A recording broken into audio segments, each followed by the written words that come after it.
بسم الله الرحمن الرحيم. الحمد لله، الصلاة والسلام على رسول الله محمد وآله وصحبه ومن اهتدى بهداه. آتي حفتا وهشتي سورة غافر ولا بري كوتاي ودرسي كوتاي سورتك. لو آتدا خاد فرميد ولقد أرسلنا رسلا من قبلك منهم ولقد سوين بخواب بيقماني أرسلنا روانا مان كرت أي محمد صلى الله عليه وسلم رسلا چندان پیغمبر چندان نردراو من قبلك لپیش تودا منهم بشيك لو پیغمبراني كلپیش تودا هاتون روانا كراون من كسانكن قصصنا يعني بسر هاتا كيمان روداوكاني مان جراوتوا عليك بسر تودا ومنهم وبشكي زورج لپیغمبران من كسانكن كلم نقصص تيروكو بسر هاتا كمان نجراوتوا عليك بسر تودا وبوتو وما كان لرسول والروانية رقندرا وبهيس پیغمبرك سلامي خواهي لبه أن يأتي بينت بو قومكي بو شوين كوتوكاني بآية نشانيك معجزيك بلكيك إلا بإذن الله تنها بأمر فرمان إخوانا به فإذا جاء أمر الله هر كاتيكش هات فرمان إخوا بلنا وبردني كافران يان بسرخستني پیغمبران و إيمانداران قضية برياركي إخوا جيبجي دبيت و جيبجي دكري بالحق بشيويك راست و دروست وكخوي وخسرا زرر من دبن هنالك آلو كاتدا كبرياري خواي قورة جيبجي دكريت المبطلون اواني كبدواشتي بيكالكو بدواشتي پوچ و نارواو بون آتاكا دوسي بشكي يكم يندل دانوي پیغمبر صلى الله عليه وسلم يعني اي پیغمبر صلى الله عليه وسلم بزانك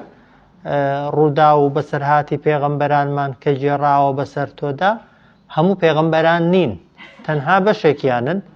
همو او پیغمبرانش که بسر هاتکان یا لقرآن دهات و که دیاره تنها 25 پیغمبر بسر هاتکان یا ناوکان یا لقرآن دا باز کراوه که دگوتره و فرموده هی که 124,000 پیغمبر هبوه یعنی اوانی که رو داوکان یا بو پیغمبر باز کراوه لقرآن دا و پیغمبر بشک لبسر هاتکانی زانیون کمیکن لپیغمبر زورکان خواه گورو که نمونه اونده پیغمبرانی باز کردون که او پیغمبرانش بوسی بسر هاتکانیان باز کراو اگر دقتی دینه لنوحی و دست ببکین وره بسر هاتی لوط هود صالح دواتر یوسف دواتر موسى عیسا بخوینو بزانه قومکانیان لبرانبریان دا چون بون هیچ کامێک لەو پێغمبەرانە هەبووە قەومەکانیان یەکسەر بێسێ و دوو بەدوایان کەون و هیچ ئەزیەتیان نەدەن ناڕەحەتیان نەکەن بێگومان نەخێر خوای گەورە دڵنەوایی پێغمبەر دەکات صلی الله عليه وسلم یعنی ئەو بەسەرهاتانەی کە بۆ جێڕدراونەتەوە بۆی تۆش بزانی کە یەکێکی لە پێغمبەران چۆن پێغمبەرانی دیکە سزا دەدرێن و ناڕەحەت دەکرێن ئەتۆش سزا دەدرێ و ناڕەحەت دەکرێ بەڵام چۆن پێغمبەران سەبریان گرت و ئارامیان گرت ئەتۆش بە هەمان شێوە دەبێت سەبر بگری و ئارام بگری پاشان خوای گەورە چۆن پشتیوانی لە پێغمبەرانی پێشووتر کرد بە هەمان شێوەش پشتیوانی لە تۆ دەکا ئەی پێغمبەر صلی الله عليه وسلم و سەرنجام و نەتیجەی پێغمبەران و شوێن کەوتوانی پێغمبەران ڕزگار بوونە هیچ نەبێت لە بە مردن ڕزگاریان دەبێت و بە یعنی بەش گەیشتن بە نیعمەتەکانی خوا و سەرنجامی کەسە بێ باوەڕەکانیش دۆزەخە و هەروەها فقرەیەکی دیکەی ئاەتەکەی زۆر جار بە پێغمبەری ئێمەیان دەگوت ئەگەر پێغمبەری بتپەرستەکانی مەکە کێوەکانی مەکەمان بۆ بکە بە زێر شاخەکان با ببن بە زێر هەر یەکەمان چەندی دەمانەوێت بچین زێری بۆ خۆمان کۆکەینەوە ناڵی پێغمبەرم چی بمەوێ خوا بۆم دەکات دەی داوای ئەومان بۆ بکە ئەوە جاری وا بوو دەیانگوت دەی دوعا بکە بە لە جیاتی ئەو شاخ و داخ و تەپ و تۆزەی شارەکەی ئێمەش ببێتە شارێکی سەوز و پڕ لە دار و درەخت و بەر و بووم و میوەجاتی زۆری هەبێ جاری کە دەیانگوت ئەگەر پێغەمبەری دەی ئەوەی کە بە لە ئاسمانەوە خوای گەورە خەزێنە و شتی گران بەها و بە قیمەتت بەسەردا بێنێتە خوارێ. جاری کە دەیانگوت ئەگەر پێغەمبەری بە مەلائیکەتێک لەگەڵت بێت ئەو مەلائیکەتە شاهیدیت بۆ بدا هەر کاتێک قسەت کردن بڵێ ڕاست دەکا محەممەد و محەممەد پێغەمبەرە هەر جارە بیانوێکیان دەگرت. خوای گەورەش بە پێغەمبەر دەفەرمێ نەک تۆ هیچ پێغەمبەرێکی پێشتۆش ڕێگەی پێنەدراوە لە خۆڕا موعجیزە بۆ ئومەتەکانی بێنێ. هەر موعجیزەیەک تەبان موعجیزە بۆ خۆی یعنیسی یعنی دەستەوەستان کرد. خوای گەورە شتێکی داوە بە پێغەمبەرەکەی کە جگە لەخوا هیچ کەسێکی دیکە پێی نەکراوە. ئەوەی موسای سەلامی خوای لەسەر بێ گۆچانەکە تەبان لە هەموو سەرزەوی و کەوندا تەنها گۆچانەکەی موسای ئەو تایبەتمەندی هەبووە هەڵیدا و ببێتە مار تەنها لە دەستی موساش و بە قسەی موساش تاوان دەبوو بە مار. بنمونە ئەوەی عیسا سەلامی خوای لەسەر بێ کە کوێر و بەڵک و نەخۆش و زۆر جار مردووشی زیندوو کردوتەوە تەنها معجزەیەک بخوا پێیدا بوو نەی دەتوانی لە خۆڕا وەک دەڵێ بۆ خۆی معجزەکەی بێنێ. ئەوەی ساڵح معجزەکەی وشتر بوو تەوە نەی دەتوانی بگۆڕە بە شتێکی دیکە. بۆیە معجزەی پێغەمبەران لە دەسەڵاتی پێغەمبەراندا نەبووە. بۆیە بیر لەوە مەکەوە هەرچی داوایان کرد بۆیان جێبەجێکەی هەرچی پرسیاریان لێکردی جوابیان دەیەوە. هێنانی معجزە و بەڵگە ئیشی پێغەمبەران نییە. خوا دەبێ فەرمانکە و دەبێ خوا ئیزندا. ئەوجار ئەگەر خوای گەورەش بڕیاری دەرکرد هیچ کەس ناتوانێت پێش بە بڕیارەکانی خوا بگرێ. خوای گەورە بیەوێ پێغەمبەر سەرخات و ئیمانداران سەرخە سەریان دەخە ئەگەر هەموو دنیا دوژمنیان بێ و ئەگەر بشێوێ کەسە بێ باوەڕەکان و تاوانکارەکان سزا بدا هەر لە دنیادا کەس ناتوانێت بەرگریان لێ بکە کەس ناتوانێت دیفاعیان لێ بکە. قەومی نوح خوای گەورە لافا و ئاوی بۆ ناردن چێ توانی بەرگری بکە. کوڕەکەی دەیگوت ئەمن دەسمە کام چێوە بەرزە لەوێ ئاو ناگاتەوێ بەڵام کە نوح بانگی دەکرد لا عاصمە اليوم من ئەمر الله هیچ کەس هیچ شتێک نییە بتپارێزێ فعلا لەوێ ئاوەکە گەیشتێ و لێش نقومی کرد و خنکاندی. ئەوەی دەرچوون تەنها ئەوانەی ناو کەشتێکە بوون. مەسەڵەن قەومی هود کە خوا لە ناوی بردون بە بایەک لە ناوی بردون و هەر هەمووی لە شوێنی خۆیدا کوشتون. تەنها شوێنە کوژراوە چێنە مردووە ئەوانەی شوێنکەوتەی هود بوون و لە ئاوەدانەکەی ڕۆیشتون. پێشتر مەسەڵەن قەومی ساڵح بەیەک شریخە و دەنگێک کە شریخەکە هاتووە کەسێک نەبووە لە پەنایەک و لە کونێک و لە کەلێنێکی خۆی حەشاردا چونکە دەنگ دەسێت هەموو شوێنێکی خۆ. دەنگی بەهێز و بەقووەت زۆر بەقووەترە لەوەی بتوانی بە پەنجەرە داخستن و بە دەرگە پێوەدان و بە دەست لە بنجوێنان و شتیوە لە کۆڵخۆتیکەیەوە. إلى آخره خوا کە ویستی کەسێک لە ناو بە لە ناوی دەبا کەسیش ناتوانێت خۆی ڕزگارکە. هاجە سەیری ئاەتەکەی کەنەوە دەفەرمی وەلەقەت سوێن بەخوا و بە بێگومانی ئەرسەلنا ئێمە ڕەوانەمان کردن ڕوسولەن چەندان نێردراو من قبلیکە لە پێشت منهم بەشێک لەو نێردراوانە من کەسانێکن قەسەسنا جێڕاومانەتەوە بەسەر هاتەکەیان چیرۆکەکەیان عەلەیکە بەسەر تۆدا و منهم و بەشێکیش لە پێغەمبەران سەلامی خوایان لەسەر بێ من کەسانێکن لەم نەقسوس عەلەیکە بەسەر هات و چیرۆکەکەیمان نەجێڕاوەتەوە بەسەر تۆدا. وما كان لرسول نییە بۆ هیچ پێغەمبەرێک ڕێگە نەدراوە بە هیچ پێغەمبەرێک شیاو نییە بۆ هیچ پێغەمبەرێک ئەی یەئتیە کە بێنێت بۆ قەومەکانیان بۆ گەلەکانیان بئایەتین معجیزە بەڵگە إلا بإذن الله مەگەر بە ئەمر و فەرمانی خوا. فإذا هەر کاتێکیش جاء أمر الله هات فەرمانی خوا بۆ ئیمانداران سەرخستنیانە بۆ کافران لەناوبردنیانە بۆ ئیمانداران چوونە بەهەشتا بۆ کافران چوونە دۆزەخە. فإذا جاء أمر الله هەر کاتێک فەرمانی خوا هات قضیە بالحەق فەرمانی خوا جێبەجێ دەکرێت بە شێوەیەکی ڕاست و دروست کە فەرمانی ڕاست و دروست ئەوەیە کە خراپەکار سزای خراپەکاریەکەی خۆی وەربگرێ و ئیمانداریش چاکەکاریش پاداشتی چاکەکاری وەربگرێ لای خوا و لای هەموو خەڵکێکی عەقڵ و ژیریش عەدالەت ئەوەیە حەق ئەوەیە خراپە و بە خراپە مامەڵەی لەگەڵ بکرێت و چاکەکار بە چاکە مامەڵەی لەگەڵدا بکرێت.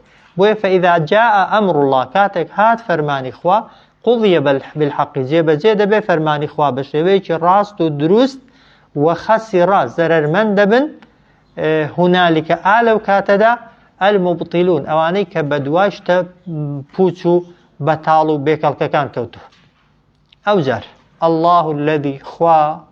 أو ذاتيا كجعل لكم درستي كالوبو إيوة الأنعام چندان آجل أنعام بسيو سيدا قتره مروا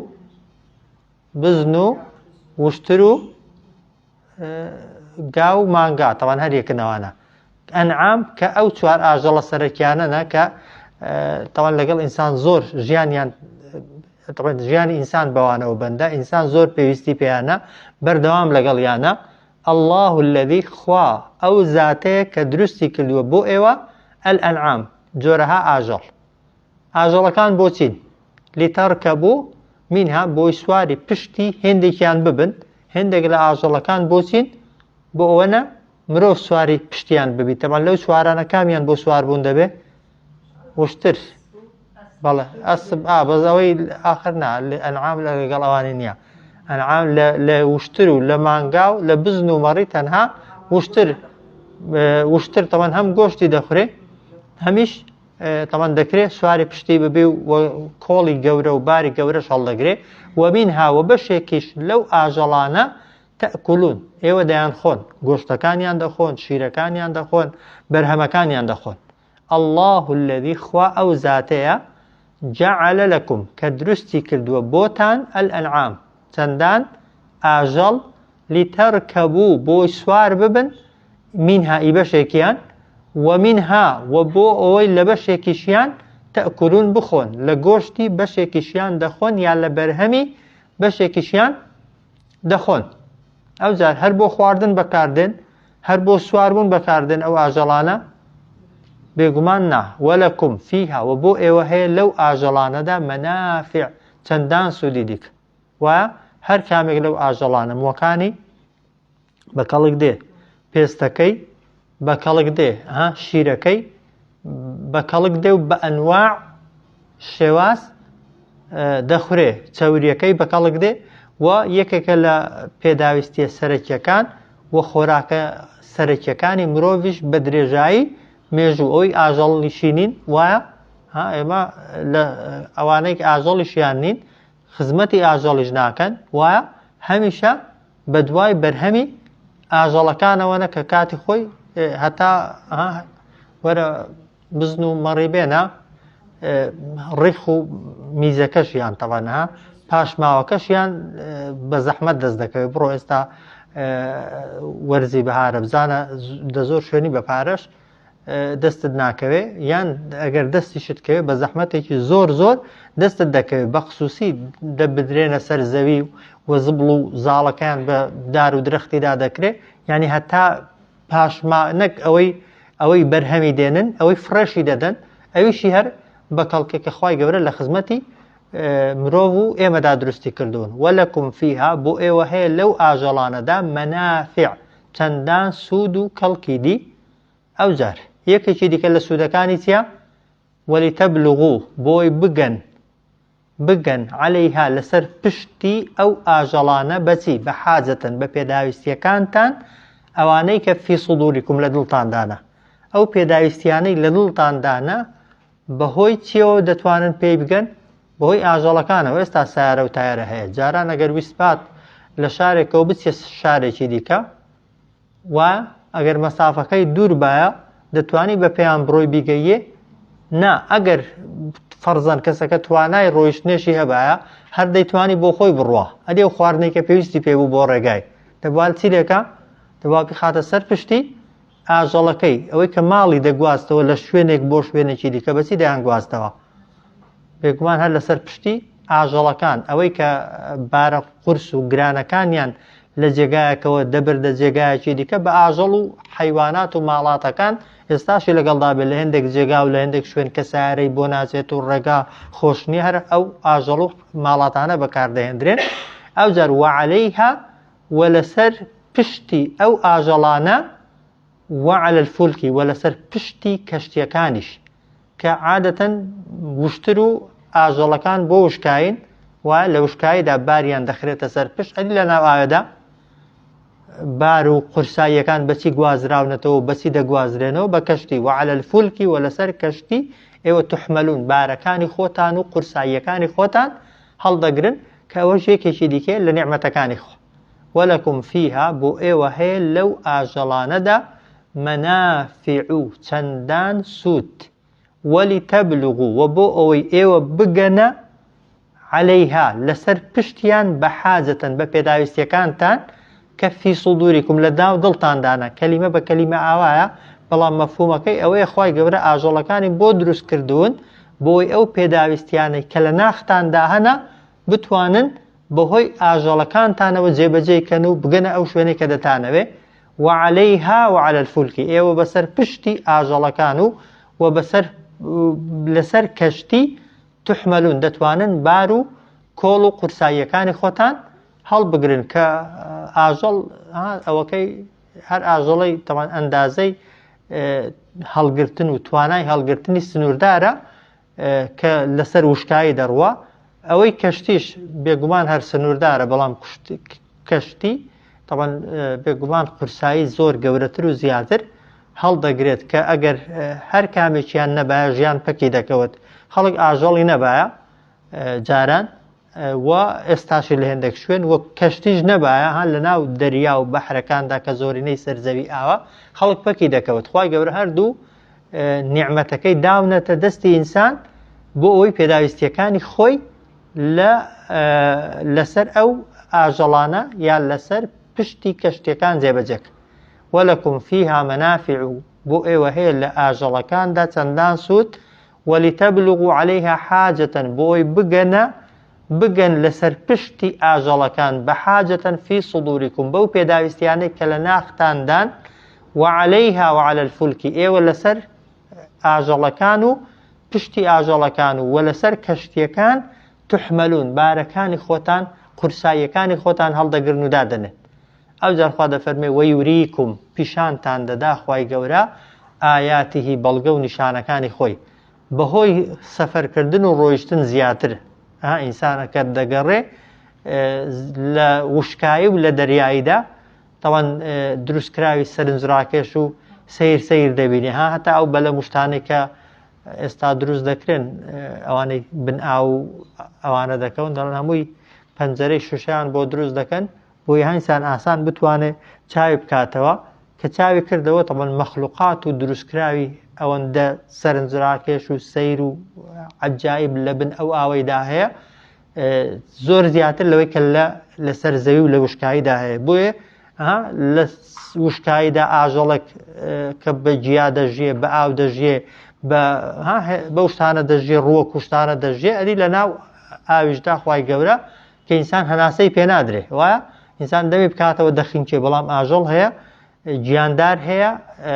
لە ناو ئەو ئاوەدا دەژێت و هیچ مشکلەشی نییە کەواتە بۆ دەسەڵاتی خوا هیچ شتێک مەحاڵ نییە خوا چی بیەوێ دەتوانێت بیکە وەیوریکم پیشانتان دەدا خوای گەورە ئایاتیهی بەڵگە و نیشانەکانی خۆی ئەجا خوا دەفەرمێ فەئەیە ئایات الله بەکام لە نیشانەکانی خوا بەکام لە بەڵگەکانی خوا بەکام لە موعجیزەکانی خوا ئێوە تونکیڕون ئینکاری دەکەن یان نکۆڵی دەکەن یا باوەڕی پێ ناکەن کام لە نعمەتەکانی خوا کام لە نیشانەکانی دەسەڵاتی خوا ئەوەیە ئینسان لە بەرامبەریدا عینادی بکە لە بەرامبەریدا هەڵگەڕێتەوە لە بەرامبەریدا ئیعتراف نەکا دان بە خوایەتی خوادانەیە هەیە بێگومان نییە لە پێشولەیەکی ڕادەست پێکە لە سوورەتی بەقەرە سورة بقرة إن الله لا يستحي أن يضرب مثلا ما بعوضة فما فوقها خواهي قبر الشربناك لوي كنمونا بيناتو بيشوليك قدسكا ميشنا طبعا ميشارة شكنا أو إلا ميشاكي زور قدسكا ترى بيشولة طبعا 3300 جوري هي دەڵێن هەر یەک پێشولەیەکی گچکە مێشولەیەکی گچکە 100 ددانی تێدایە گچکە و لە هەر ئەوەیەکیدا پێوەدانێکیدا کە بە کەسێکەوە دەدایان وەک دەڵێ فەحسێکی بۆ کەسەکەی دەکا هێندێک زیاتەوەن ئیشی لەسەر خوێنەکەی دەژێ و هێندێک جار خزمەتی کەسەکەی دەکا ڤایرۆسی لێدێنێتە دەری زۆر جار ڤایرۆسی بۆ دەگوازێتەوە کە لە کەوندا شتێک نییە مەخلوقێک نییە ئینسان ئەگەر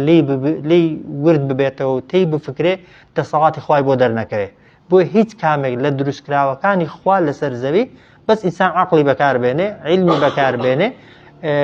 لی لە بەرامبەریدا ورد ببێتەوە پێی دەگاتە خوای گەورە نەک ئینکاری ناکا لە بەرامبەریدا ئیعتراف بە خوایەتی خوا دەکات چونکە شتێکی تێدا نیە لە کەوندا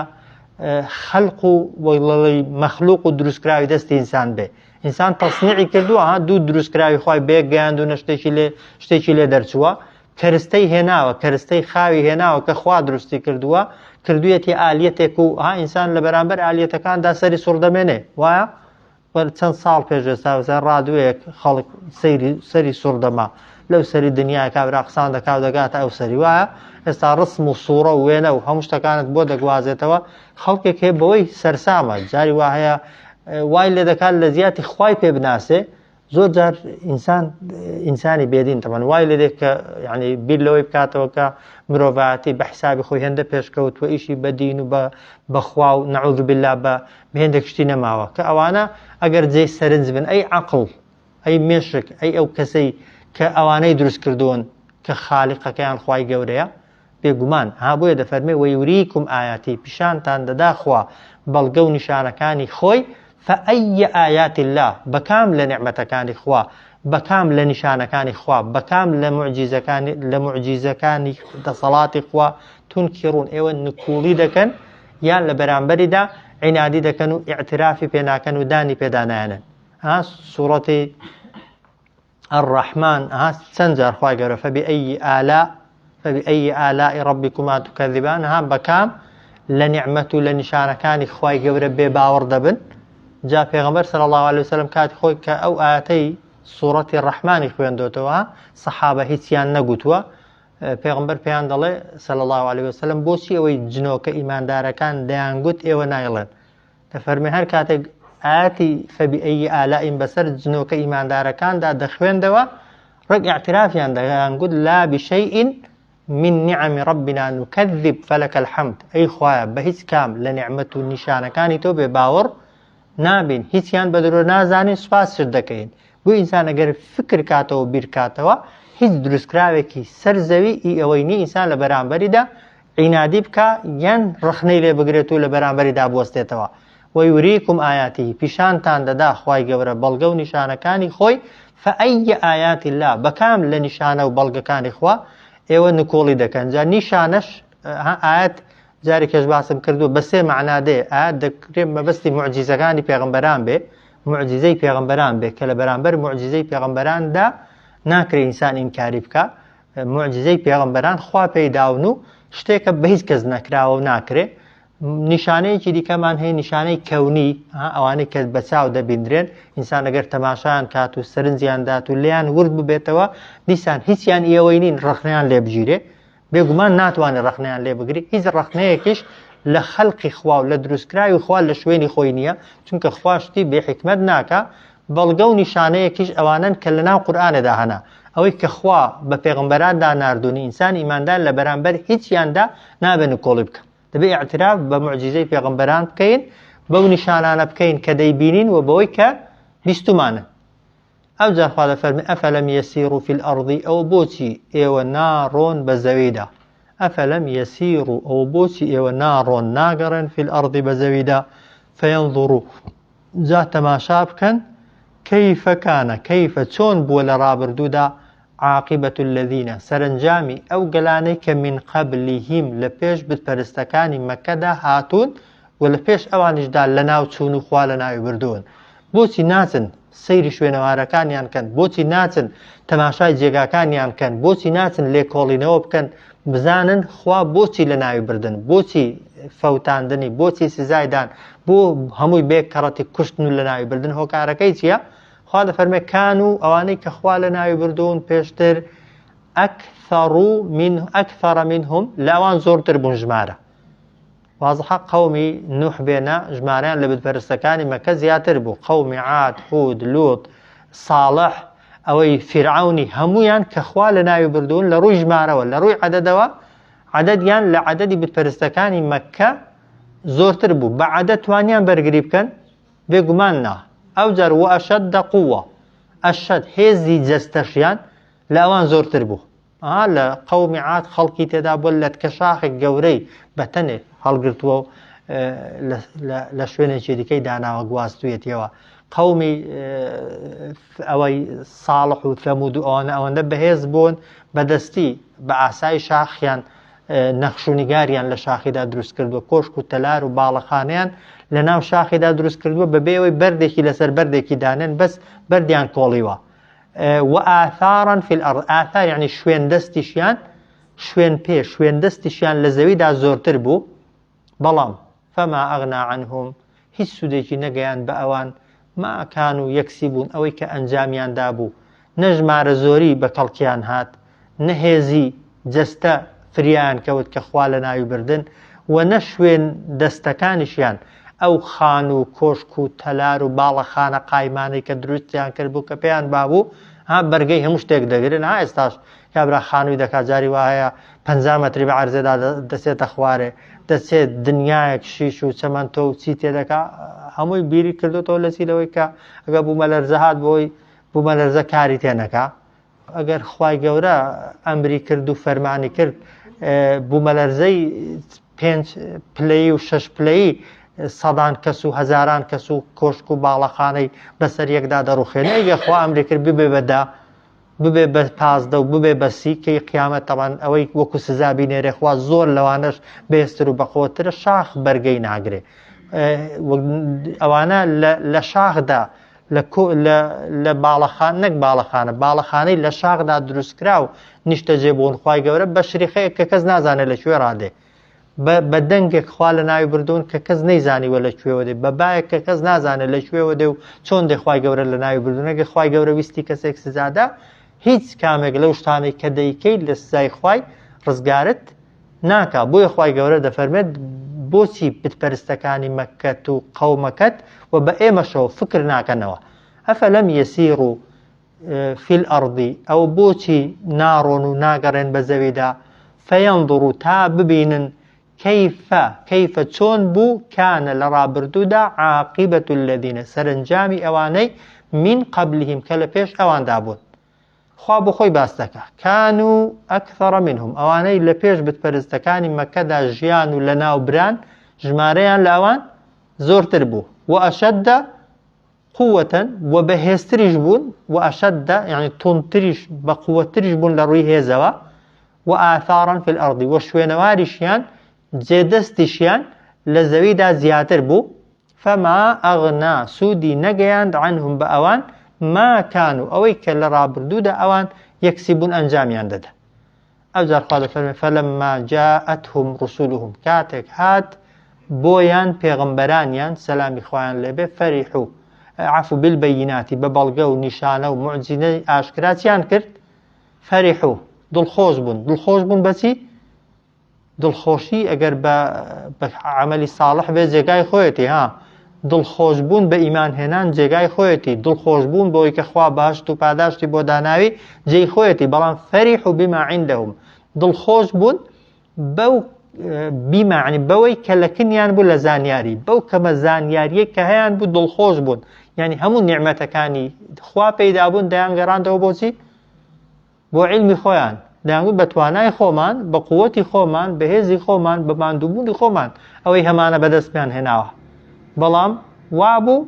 طبعا ئەگەر شتێک ئیخۆت بێ صاحب ئەسڵەکەی ئیخۆت بینابێ کەس بتوانێت لێت بستێنێ ئاشتی دنیایی سا خانوویەک تاپۆکەی بە ناوی خۆتەوە بێ کەس دەتوانێت بە ناوی خۆیکە هەر لە دنیایە نا بەڵام ئەوەی کە دەسەڵاتی خوای هاتە گەڵێ ئەگەر خوا ئەمری کرد وحاق بهم خوا دەفەرمێت دەورەی ئەوانیدا هاتە خوار بەسەر ئەوانەدا ما كانوا به ئەوەی کە ئەوان پێی یەستەهزیئون گاڵتەیان دەکرد پێغەمبەران سەلامی خوایان لێبێ کە پێیان دەگوتن لە خوا بترسن لەنا خوا سزاتان دەدا دەیانگوت دەی لە جیاتی بترسن لە جیاتی بە قسەی پێغەمبەران بکەن دەیانگوت دەی ئەگەر ڕاست دەکەی ئەوەی هەڕەشەمانەی پێ لێ دەکەی و ئەمەی پێ دەترسێنی دەی با بێتە جێ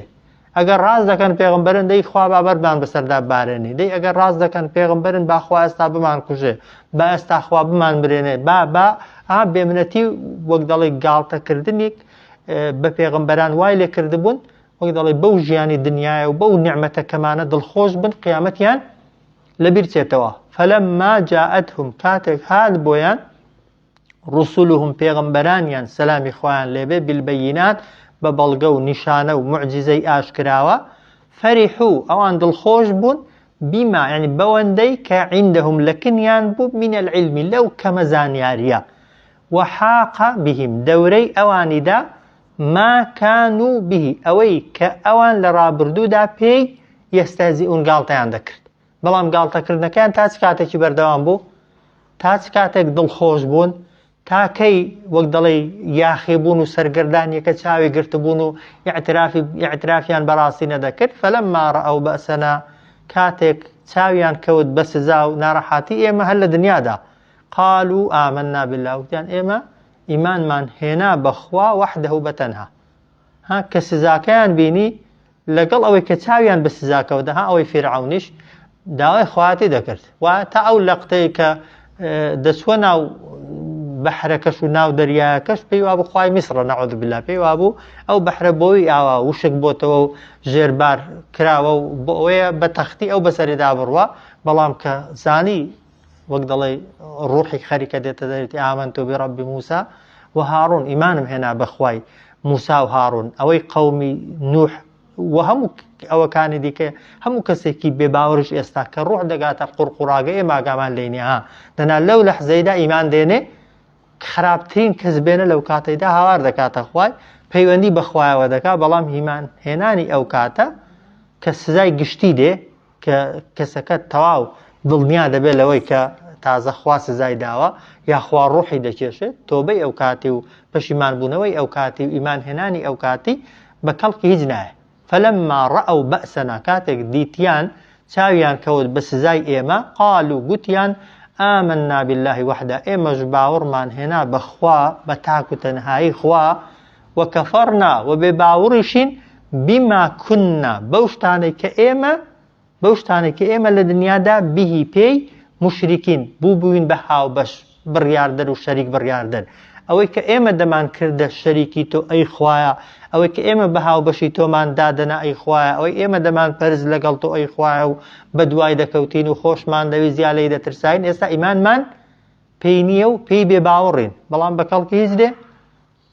بێگومان نا فەلەمما ڕەئەو بەئسەنا کاتێک بینیان چاویان کەوت بە سزای ئێمە قالوا گوتیان آمنا بالله ئێمە باوەڕمان هێناوە بەخوا وحدەهو بەتەنها وەکەفەڕنا بێ باوەڕین یا بێ باوەڕ دەبین یا بێ باوەڕ بووین بیما کوننا بیما یعنی بە هەموو ئەو شتانەی کە کوننا ئێمە بیهی پێی مشریکین بووین بە هاوبەش بڕیاردەر و شەریک بڕیاردەر بەڵام خوا دەفەرمێ ئەو بۆ چیە تەوان بۆ ئێمە ها کە ئێستا نەگەیشتوینە ئەو مووقیفەی وایە نەگەیشتوویە ئەو حاڵەتەی کە مردن بگاتە قوڕقوڕاگەت و ئینسان دەزانێ ئێمە ئیماندارن الحەمدولله بەڵام ئەگەر تاوانمان هەبێ ئەگەر خراپەمان هەبێ ئەگەر کەمتەر خەمیشمان هەبێ ها تەوان چۆن کەسی کافر کەسی بێ باوەڕ لەسەر مەرگدا تۆبەی ئیمان هێنانی لێ قبوڵ ناکرێ من و تۆش ئیمانداریشین ها بەڵام ئەگەر گوناهێکت کردبێ بە نمونە لەسەر مەرگدا و بتەوێت تۆبە بکەی ئەو گوناهە تازە ڕۆیشتووە چونکە دەستە لە دنیای شتووە و جار بەتەمای تۆبە بکەی ئەگەر عەمەلێکی ساڵحەت نەکرد بێ ئەو کات بڵێ خوا دەی تۆزێکی کەم لێگەڕێ ڕۆژێکی کە سەعاتێکی دیکە بەشکم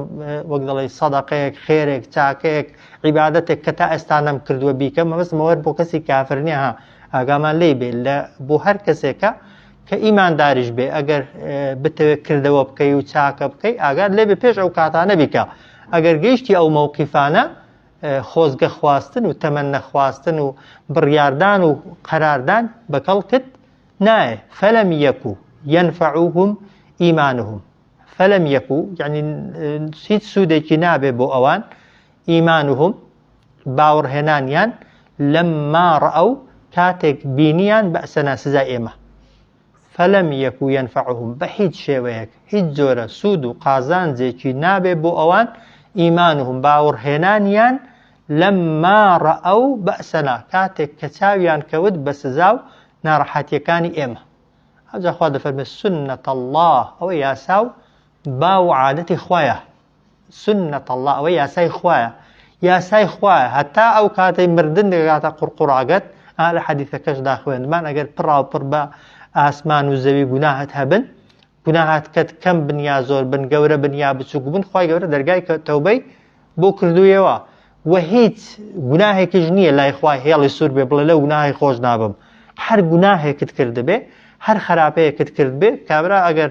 هاوي حديثكي دفر من نوت ونوكسكي كش بودواتر سطيشي كشت توبي كردو وقدلين فرياي يك چاكج نكود خواهي قورا لرقا دامران دي بس برياري توبي دابو پیشوي بزانه دمري خواهي قورا لي خوش بو اگر انسان شركشي بريار دا بي كفرشي كرد بي ملحيدش بو بي بلان قراري دا بناسارينا بلان باختياري خوي بويستي خوي بقريته ولا إخوة خواهي قورا درقاي توبي اوي عساك یاسایەکی دیکەی خوا ئەوەیە کە ئەگەر مردن گەیشتە قورقڕاگەت و خوای گەورە سزای گشتی بۆ ناردی نە کەسی کافر مەجالی ئیمان هێنانی هەیە نەک چاکەکاریش دەتوانێت چاکەی زیاتر یان واز لەو خراپانەی بێنێ کە هەیەی بۆیە دەفەرمێ سنة الله ئەوە یاسا و عادەت و باوی خوایە التي قد خلت ئەو یاسایی کە تێپەڕیوە في عیبادهی بەسەر بەندەکانیدا ئەو یاسایە کە خوای گەورە لەگەڵ هەموو بەندەکانی خۆیدا لەوە تێ مرۆڤ هەیە جێبەجێ کردوون جاخوا دەفەرمێ وەخەسیرا زەرەرمەند دەبن تووشی هیلاکەت و لە ناوچوون دەبن هونالیکە ئالەو کاتەدا ئالەو کاتەدا کە مەلەکول مەوت دێ و تەوبەت نەکردووە مەلەکول مەوت دێ و ئیمانت نەهێناوە مەلەکول مەوت دێ و وەک دەڵێ بڕیاری گەڕانەوەت نەداوە بۆ خوا چێ ئەوانەی بە تەواوی خەسارەتمەند دەبن تەنها چێنە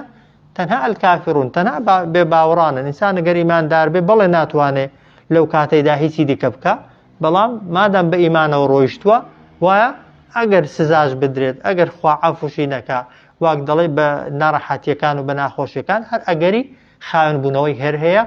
و هیچ نەبوو خوای گەورە بشی خاتە جەهەنەمی وەختێک هەردێتە دەرێ بەس فەرمێ فەلەم یەکو یەنفەعوهم هیچ سوودێکی بە ئەوان نەگەیاند ئیمان هێنانەکەیان لما رأوا بأسنا كاتك چاویان كود بسزاي إيما سنة الله أو ياساو عادتي خوايا التي أو ياسايا كقد خلت في